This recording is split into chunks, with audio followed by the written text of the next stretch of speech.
In this episode, we'll practice for the free response questions, where you'll be asked to explain the code and video you submitted back in April.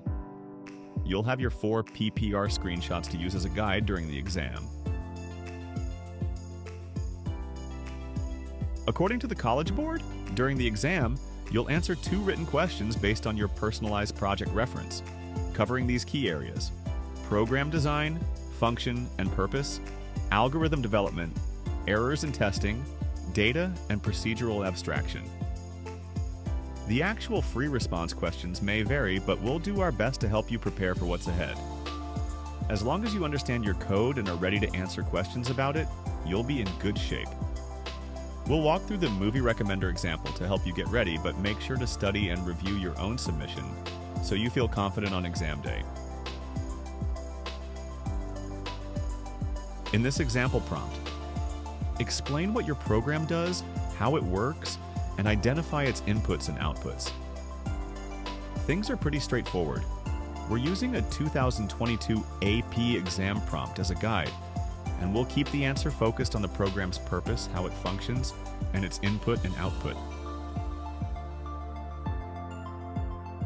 For this prompt, describe your algorithm using conditionals and loops, and explain how it functions. You'll need to clearly explain the logic behind your if statements and loops, and how they work together in your program. For this prompt, identify and fix an error in your code, and describe test cases that show it works. Think back to any bugs or issues you ran into while coding, and explain how you fix them in your final version.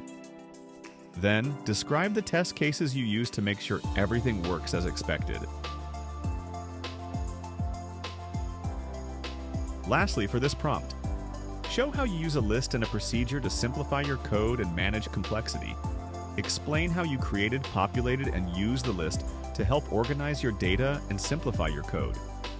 You'll also need to describe your student-defined procedure from the PPR and how it helped you use abstraction to make your program easier to manage.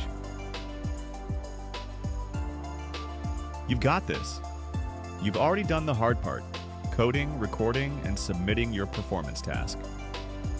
Now, just take some time to review your logic and the rubric before the exam, and you'll be in great shape.